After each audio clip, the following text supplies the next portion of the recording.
Hello world! Welcome back to my YouTube channel. Kung bago ka pa lang dito sa channel ko, don't forget to click subscribe and then yung notification bell para updated ka sa mga videos ko. As you can see sa title ng video na to is nandito tayo sa Tam-an Village wherein bubuksan natin yung the bones of the old ancestor. So, eto siya. Nasa harap ko siya ngayon. So, bubuksan natin siya and then I will explain sa process. Sa process. So, ayan. Eto po siya. Okay. First is, this is the bones of the old ancestor. So, it is wrapped with G-string. So, ito pong G-string na to is, ito po siya yung mga damit po noon. So, sa mga babae is, yung ginagamit nila is wrap around skirt and then blouse. And then, sa mga boys naman is blanket and then the G-string. So, ito po yung G-string. So, bahag po in Tagalog. So, ayan, buksan na po natin siya. So, it is our tradition to keep the bones of the old ancestors here in the Ifugao because we believe that their spirit is still with us. So, protecting us from the bad spirit. So, ayan. Ito po siya. So, ito pong buto na to is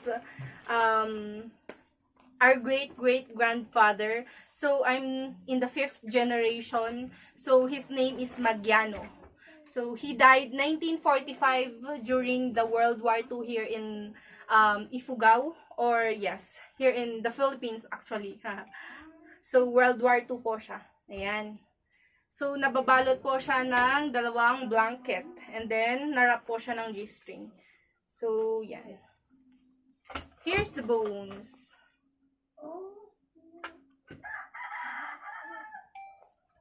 So, here in our province, Ifugao, when someone died, ilalagay po namin siya sa coffin.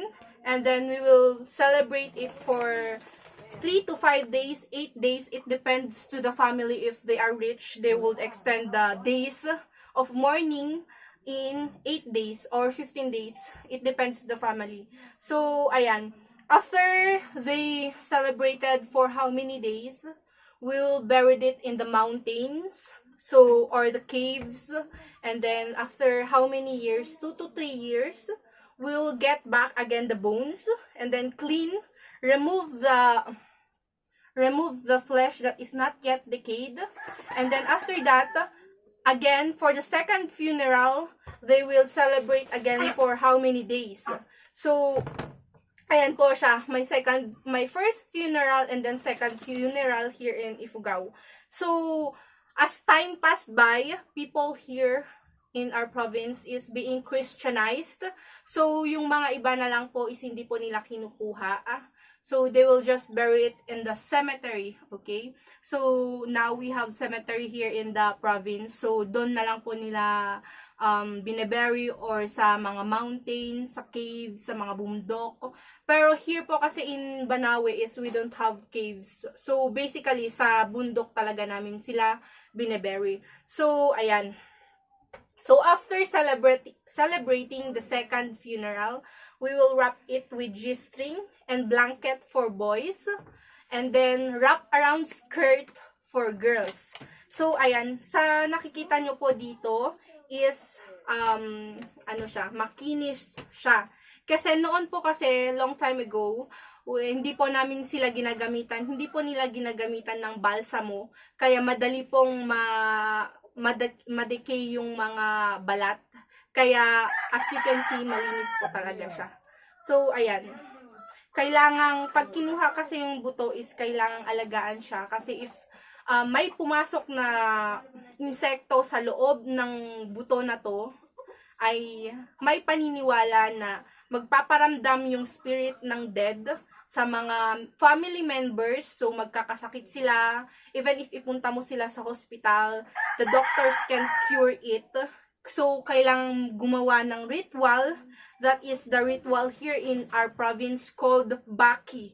Okay? So, it is called Baki. So, tatawagin namin yung rituals, yung old priest here in the village.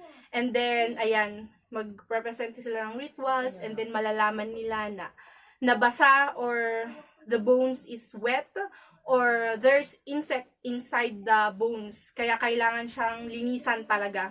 So, every now and then, medyo, meron yung tinatawag naming bogwa here in the province. So, ayan, nilalabas nila yung buto, and then, lilinisan nila, and then they will celebrate, or, yan, sineselebrate nila ng ilang araw, and then, itatago ulit. And then, for the fourth bogwa, it depends to the family if they will bury the bones underneath the soil forever. Okay? It depends to the family. So, depende po yan sa family kung ayaw pa rin nilang i-let go yung namatay nilang mahal sa buhay. So, they will just put it in one corner of their house. So, ayan po siya. Ngayon po kasi, nowadays, nagiging Christian na yung mga tao ngayon. So, basically, hindi na masyadong ginagawa tong practice na to, but still, some are still doing it because they believe that they are preserving the culture or traditions here in Ifugao. So, meron yung mga gumagawa pa rin, and meron na yung hindi, because we believe that there's no spirit. Yes, there is spirit, the Holy Spirit indeed, but hindi na yung mga spirit ng mga namatay nating mga mahal sa buhay. Kaya, ayan. Ito na lang po. Pero, this is our great-great-grandfather. So, I'm the 5th generation. So, tinatago namin siya dito sa bahay namin. So, actually, ito is, siya. Here in Tam-an Village, ito talaga yung dinadayo nila dito sa amin. So, sa Tam-an Village, the bones of the old ancestors, and also the rice terraces. So, ang ganda ng rice terraces ngayon kasi meron na rin yung green, kasi ngayon yung time na nagtatanim na yung mga tao. So, by June, July, August, June, July, August, so meron na yung green yung mga leaves. So, mas magandang bisitahin nyo ang Ifugao or Banaue ng August, September, October para mas magandang makita yung rice terraces kasi meron yung mga palay-palay sa palayan. So, ayan. As you can see, meron po yung ribs. And dito po siya. Kompleto po to lahat. The ribs, and then the spinal cords, and then the hip. So, ayan po siya. Magkakarugtong po siya actually lahat. Ayan. Nakikita nyo po ba? Ayan. Nandito po sa may hips, and then ito yung sa may leg. So, ayan. And then, meron din po yung jawline. Jawline ba to? Char, dito po. So, ayan. Dito siya. And then, noon, meron yung pumunta dito na hindi ko alam kung anong tawag doon. Pero meron once yung pumunta dito na medical course siya sa ibang bansa. And then, binuo niya siya. Pero kulang daw talaga ng isang buto. Kasi yun yung, according to the Bible, yun yung kinuha ni God para gawing babae sa Bible. So, Adam and Eve siya. So, ayan. Hello. Hello. I'm Madiano. Oh, ayan po siya.